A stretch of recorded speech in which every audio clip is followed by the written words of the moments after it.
ਹੋਸ਼ 'ਚ ਗੱਲ ਕਰਨ ਦੀ ਹਾਂ ਕਿ ਮੈਂ ਮੈਰੀ ਦੇ ਨਾਲ ਮੈਰੀ ਵੇ ਮੇਰੇ ਭਰਾਵਾਂ ਨੂੰ ਵੀਡੀਓ ਭੇਜ ਛੱਡ ਵੇ।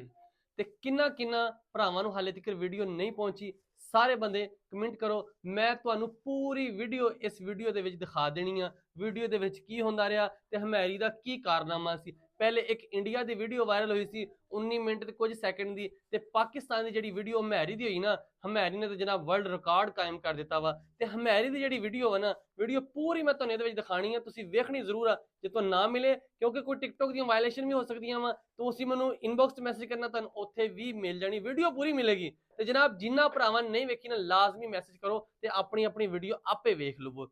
ਲੋ ਜੀ, ਇਹ ਪਾਕਿਸਤਾਨ ਦਾ ਇਹ ਵਾਕਿਆ ਵਾ ਜਿਹਦੇ ਵਿੱਚ ਜਨਾਬ ਇੱਕ ਮਹਿਰੀ ਤੇ ਇੱਕ ਕੁੜੀ ਜਿਨ੍ਹਾਂ ਦਾ ਕੋਈ ਆਪਸ ਦੇ ਵਿੱਚ ਪੁਰਾਣਾ ਗੂੜਾ ਤਲਕ ਸੀਗਾ, ਗੂੜਾ ਪਿਆਰ ਸੀਗਾ, ਜਿਨ੍ਹਾਂ ਦੀ ਆਪਸ ਦੇ ਵਿੱਚ ਸ਼ਾਦੀ ਤੇ ਨਾ ਹੋਈ, ਲੇਕਿਨ ਸ਼ਾਦੀ ਤੋਂ ਬਾਅਦ ਸ਼ਾਦੀ ਵਾਲਾ ਸਾਰਾ ਕੁਝ ਹੋ ਗਿਆ। ਸ਼ਾਦੀ ਤੋਂ ਬਾਅਦ ਜਦੋਂ ਹੋਇਆ ਉਹਦੇ ਵਿੱਚ ਵੀਡੀਓ ਬਣ ਗਈ ਤੇ ਜਨਾਬ ਜਿਹਦੇ ਵਿੱਚ ਬੁੱਢੀ ਕਹਿ ਰਹੀ ਆ ਵੇ ਭੇਜ ਛੱਡ ਵੇ ਮੇਰੇ ਸਾਰਿਆਂ ਭਰਾਵਾਂ ਨੂੰ ਵੀਡੀਓ। ਸਾਰੇ ਭਰਾਵਾਂ ਨੂੰ ਵੀਡੀਓ ਪਹੁੰਚ ਗਈ। ਹਾਲੇ ਤੱਕ ਵੀ ਕੁਝ ਇਹੋ ਜਿਹੇ ਭਰਾ ਜਿਹੜੇ ਫੇਸਬੁੱਕ ਤੇ ਟਿਕਟੌਕ ਤੇ ਇੰਸਟਾਗ੍ਰਾਮ ਤੇ ਹਰ ਜਗ੍ਹਾ ਤੇ ਮੈਸੇਜ ਕਰ ਰਹੇ ਆ ਕਿ ਵੀਡੀਓ ਭੇਜ ਦਿਓ, ਵੀਡੀਓ ਭੇਜ ਦਿਓ, ਵੀਡੀਓ ਭੇਜ ਦਿਓ। ਜਿੰਨੇ ਭਰਾਵਾਂ ਨੂੰ ਜਿੱਡੀ ਕਾਲੀ ਹੈ ਨਾ, ਓਨੀ ਹੀ ਕਾਲੀ ਦੇ ਨਾਲ ਤੁਸੀਂ ਮੈਸੇਜ ਕਰਨਾ ਵਾ, ਜਨਾਬ ਤੁਹਾਨੂੰ ਵੀਡੀਓ ਤੁਹਾਡੇ ਤੱਕ ਪਹੁੰਚ ਜਾਣੀ ਆ। ਕਿਉਂਕਿ ਹਮੈਰੀ ਨੇ ਵਰਲਡ ਰਿਕਾਰਡ ਕਾਇਮ ਕਰ ਦਿੱਤਾ। ਹਮੈਰੀ ਨੂੰ ਤੂੰ ਕਿਹਾ ਸੀ ਉਹ ਆਪਣੇ ਭਰਾਵਾਂ ਨੂੰ ਵੀਡੀਓ ਭੇਜ ਛੱਡ, ਲੇਕਿਨ ਹਮੈਰੀ ਨੇ ਪਾਕਿਸਤਾਨ ਤੋਂ ਬਾਹਰ ਇੰਡੀਆ, ਕੈਨੇਡਾ, ਜਾਪਾਨ ਹਰ ਪਾਸੇ ਭੇਜ ਛੱਡੀ। ਹਮੈਰੀ ਨੇ ਤੇ ਅੰਗਰੇਜ਼ਾਂ ਨੂੰ ਪਿੱਛੇ ਛੱਡ ਦਿੱਤਾ।